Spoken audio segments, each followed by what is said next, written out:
जब भी हम घर में टाइल लगाने का काम शुरू करते हैं तो हमारे दिमाग में एक सवाल उठता है कि फ्लोर टाइल जो लगानी है तो उसके लिए हमें कितने रेशियो का मसाला बनाना है, यानी मसाला कैसे बनाना है, उसका मिक्सिंग कैसे रखना है, उसका क्या प्रोपोर्शन रखना है, उसमें बालू कितना मिलाना है, सीमेंट कितना मिलाना है। साथ में मैं आपको ये इस वीडियो में ये तो बताऊंगा ही, साथ में ये भी बताऊंगा कि मसाले की मोटाई कितनी रखनी है। तो इस वीडियो को देखने के बाद आपका जो भी कन्फ्यूजन है टाइल के बारे में, उसके मसाले के बारे में, उसकी मोटाई के बारे में कि बेडरूम में कितना मोटा मसाला देना है, बाथरूम में कितना देना है, किचन में कितना देना है, वॉल टाइल के लिए आपको कैसा मसाला बनाना है, सब कुछ मैं इस वीडियो में बताऊंगा। तो वीडियो एंड तक देखिएगा। आप सबसे पहले जैसे आप देख रहे हैं यहाँ 2x2 का टाइल ये हॉल में लगाया जा रहा है। तो यहाँ आप देखिए कि जो लेवल यहाँ पे उठाया गया है, आपको क्या करना है, एक चीज़ आपको जान लेनी है कि जो हॉल है और हमारा जो बेडरूम होता है, जो डाइनिंग हॉल होता है, उसका जो भी स्लोप होता है, स्लोप आप कोशिश करें कि वहाँ पे 0 0 स्लोप दिया जाए।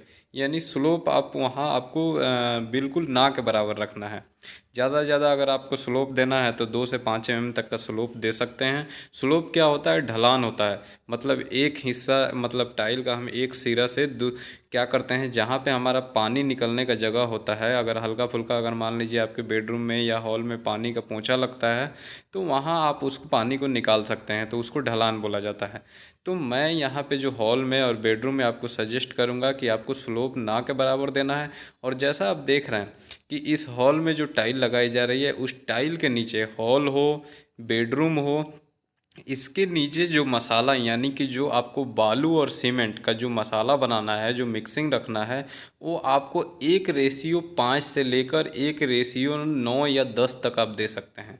तो मैं आपको सजेस्ट करूँगा कि 1:6 या 1:7 प्रोपोर्शन का मसाला बनाएं। 1:6 या 1:7 का आप जैसे मतलब समझ ले, जैसा आप यहाँ देख रहे हैं कि आपको ये जो तसला दिखाई दे रहा है, तो इस तसले में आप अगर 6 बार आप बालू लीजिए और 1 बार आपको सीमेंट लेना है।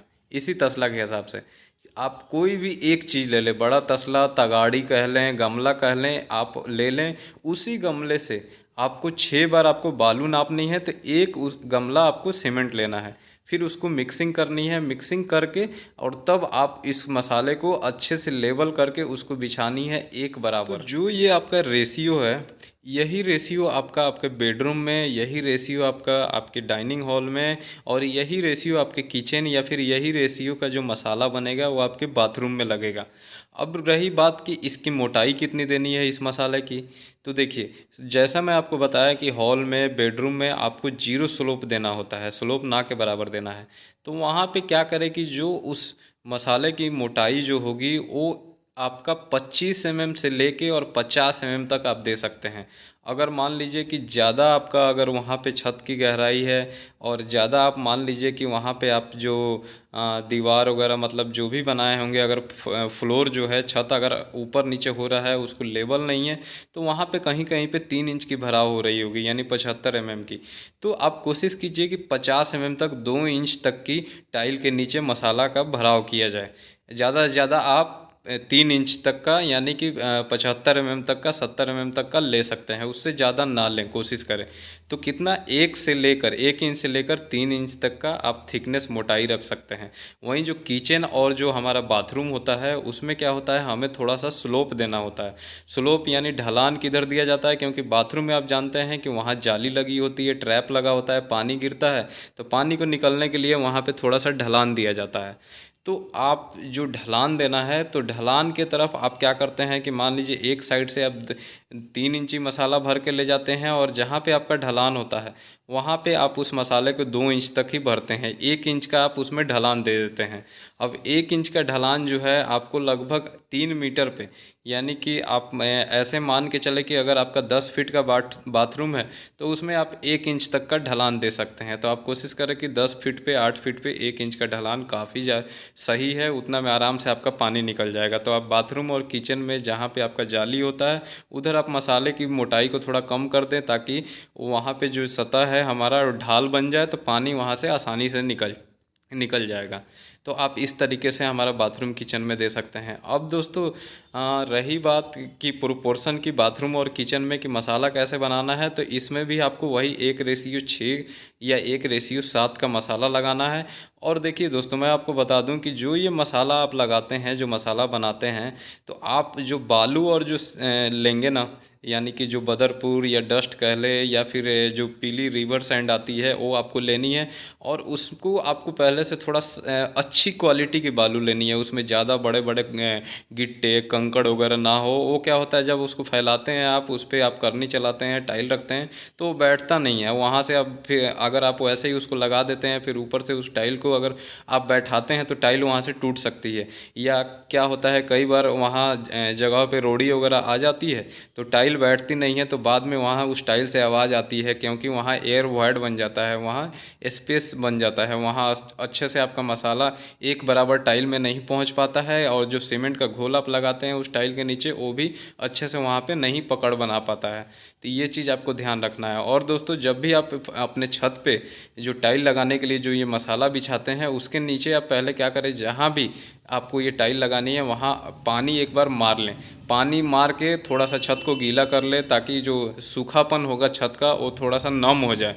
तो नमी हो जाएगी तो जो आप ये मसाला डालते हैं बनाकर, तो इसका जो मिक्सचर आप जो करते हैं, हल्का फुल्का पानी मिलाते हैं, तो वो छत हमारा पानी को नहीं खींचेगा, नहीं सोखेगा। अगर वो छत एकदम बिल्कुल गर्म रहेगा, मतलब सूखा हुआ रहेगा, तो इस मसाले का जो सीमेंट स्लरी का जो पानी होगा वो जल्दी सोख लेगा। तो आपका इस तरीके से ये प्रोपोर्शन जो आप मसाला बनाएंगे ये बिल्कुल सूखा पड़ जाएगा। तो कई बार क्या होता है कि जो टाइल होता है, टाइल उसके साथ अच्छे से पकड़ नहीं बनाती है, तो उससे भी आपका टाइल जो है उसमें गैप आ जाता है, वो अच्छे से पकड़ नहीं बना पाता है, उसमें से आवाज़ आती है। तो ये चीज़ आपको ध्यान देनी है। उसके बाद अब दोस्तों बता दूं कि जो वॉल टाइल होती है, वॉल टाइल के लिए आपको क्या होता है कि उसमें तो बालू लगती नहीं है, तो उसमें सिर्फ आप क्या करते हैं कि सीमेंट, आप उसको सीमेंट का मोटा पेस्ट बनाते हैं, घोल बनाते हैं, और उसको लगाते हैं, लगाकर और तब उस पर वॉल टाइल चिपकाते हैं।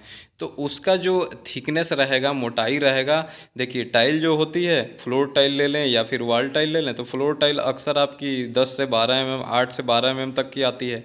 तो आप उसमें तो 25 से 1 इंच से लेके 3 इंच तक का उसमें आप मसाला दे सकते हैं। वॉल टाइल जो होती है, वॉल टाइल भी लगभग आपको वही 8 mm तक की होती है। तो वॉल टाइल में आप कोशिश करें कि कम से कम 10 mm से 12 mm तक की मोटाई की ही सीमेंट लगाई जाए। ज़्यादा मोटा अगर आप लगा देंगे तो क्या होगा कि वो भद्दा दिखता है, उसका वजन बढ़ जाएगा टाइल का, तो बाद में वहाँ से गिरने का भी चांस रहता है। इसलिए ज़्यादा आप वहाँ पे सीमेंट पेस्ट नहीं लगाएं। 10 से 12 mm तक का, लास्ट 15 mm तक का आप ले सकते हैं, उससे ज़्यादा ना लें। ठीक है। अब रही बात कि जो हमारा मार्बल या ग्रेनाइट हम अपने फ्लोर में लगाते हैं, उसके लिए हम मसाले का क्या प्रोपोर्शन देना है, यानी मसाले का रेशियो क्या रखना है। तो मार्बल ग्रेनाइट के नीचे आपने, मार्बल जो होता है या ग्रेनाइट होता है वो 20 mm से 25 mm तक, 1 इंच तक मोटा होता है। तो उसके नीचे जो मसाला आपको देना है, ज़्यादा से ज़्यादा आपको 1.5 इंच से 2 इंच ही मसाला देना है। डेढ़, और उसका जो रेशियो रखना है वो आपको 1:6 का या 1:7 का वो भी आप रख सकते हैं। तो ये हो गई दोस्तों कि आपको जो टाइल कैसे लगानी है, कहाँ पे क्या मसाला देना है, रेशियो कितनी मोटाई रखनी है, टाइल ग्रेनाइट और मार्बल के नीचे कितना मोटाई का मसाला देना है, और फिर आपको कितना प्रोपोर्शन का मसाला देना है। तो मैं उम्मीद करता हूँ सब कुछ आप समझ गए होंगे। अगर इससे रिलेटेड कोई आपको क्वेश्चन है तो आप कमेंट कीजिए, मैं कोशिश करूँगा आपको जवाब देने का। और वीडियो अच्छा लगी हो तो इसे लाइक कीजिए, शेयर कीजिए, और चैनल पर पहली बार वीडियो देख रहे हैं तो इसे सब्सक्राइब करके नोटिफिकेशन बेल को दबा दीजिए, ताकि जैसे ही मैं अच्छी अच्छी वीडियो डालूं तो सबसे पहले आपको नोटिफिकेशन मिल जाए।